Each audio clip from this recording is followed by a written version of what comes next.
નમસ્કાર મિત્રો, અમારી ગુજુ ગુરુજી યુટ્યુબ ચેનલમાં તમારું સ્વાગત છે। આજના વિડીયોમાં આપણે પ્રાથમિક શાળામાં જે દર મહિને સાસમાં પગાર બિલ બનાવવાનું હોય છે, તો આવો જોઈએ ફટાફટ તમે છે તમારી શાળાનું પગાર બિલ કઈ રીતે બનાવી શકો। નવું પગાર બિલ ભરવા માટે દર મહિને જે પ્રોસેસ કરવાની થાય છે, તેમાં સૌ પ્રથમ તો આપણે કોઈ પણ વેબ બ્રાઉઝરમાં સાસ ગુજરાત આવી જે પોર્ટલ છે એ ખોલી લઈશું। તેમાં છે એ ખોલતાની સાથે જ નીચે છે એ બધા જિલ્લા વાઇઝ આવી જશે।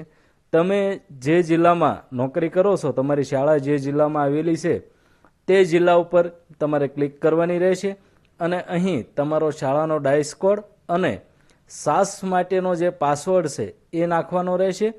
અહીંથી જો શિક્ષક મિત્રો પણ તમારી પગાર સ્લીપ કે તમારી વિગત જોવા માગતા હો તો ટીચર દ્વારા પણ લોગિન થઈ શકો છો, પણ અહીં આપણે છે એ પગાર બિલ કેમ ભરવું તેની માહિતી જોવાની છે, તો સ્કૂલ રહેવા દઈશું અને સાઇન અપ કરવાથી આપણે છે એ આપણી શાળાનું સાસ પોર્ટલ છે એ લોગિન કરી શકશું।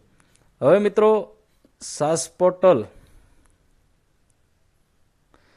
લોગિન થઈ જાય એટલે અહીં તમે જે માસિક પત્રક ભર્યું હતું 1 થી 3 તારીખની અંદર, એ જ રીતે તમે છે એ તમારું પગાર બિલ, તો અહીં પગાર પત્રક અને પગાર બિલ આવું જે લખેલું છે એના ઉપર ક્લિક કરવાની રહેશે।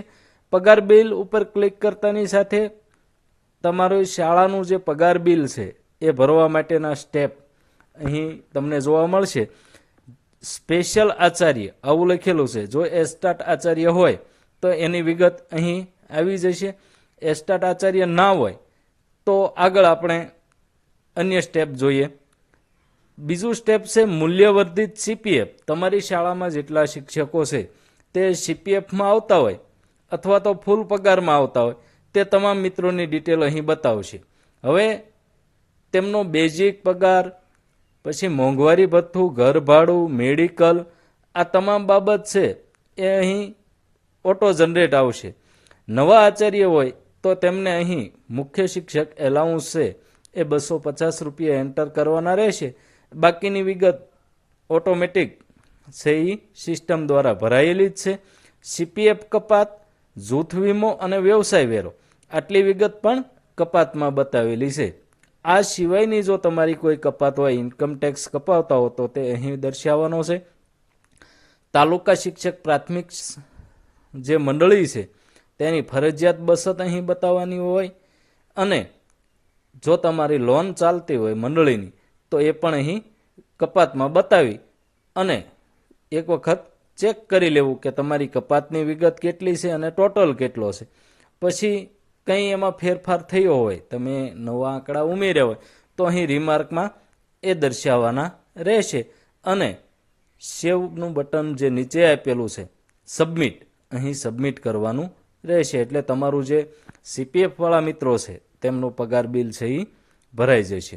પછી ઓર્ડિનરી જીપીએફ, તમારી શાળામાં કોઈ જીપીએફવાળા મિત્રો હોય જૂના શિક્ષકો તો તેમનું નામ અહીં બતાવશે, તેમની વિગત પણ ચેક કરી અને કપાતની વિગત નાખી અને સબમિટ ઉપર ક્લિક કરતાની સાથે એ છે એ સેવ થઈ જશે।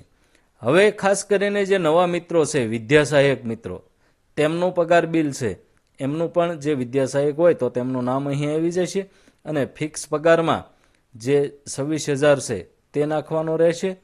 તેમની કપાતમાં અત્યારે બીજું કશું હશે નહીં, તો માત્ર ને માત્ર 200 રૂપિયા વ્યવસાય વેરો કપાશે અને અંતમાં જે 25,800 છે તે તેમનો પગાર હશે। આ વિગત એક વખત ચેક કરી અને સબમિટ કરવાની રહેશે। ત્યારબાદ કન્ટીજન્સીમાં જે મિત્રો આચાર્ય છે તેમના બોક્સમાં 50 રૂપિયા લખવાના રહેશે અને અન્ય શિક્ષક છે તેમને કન્ટીજન્સી 25 રૂપિયા, આમ એન્ટર કરી અને ટોટલ વિગત છે એ સબમિટ કરવાની રહેશે। મિત્રો, આટલી વિગત ભર્યા પછી તમે જે તમામ વિગત સબમિટ કરતા જશો એટલે છે એ તમારે અહીંથી પ્રિન્ટ પગાર બિલ આવું જે બતાવે છે તેના ઉપર ક્લિક કરી અને તમે છે એ તમારું પગાર બિલ જોઈ શકશો। હવે અહીં જે પ્રિન્ટ પગાર પત્રક 1 અને પ્રિન્ટ પગાર પત્રક 2.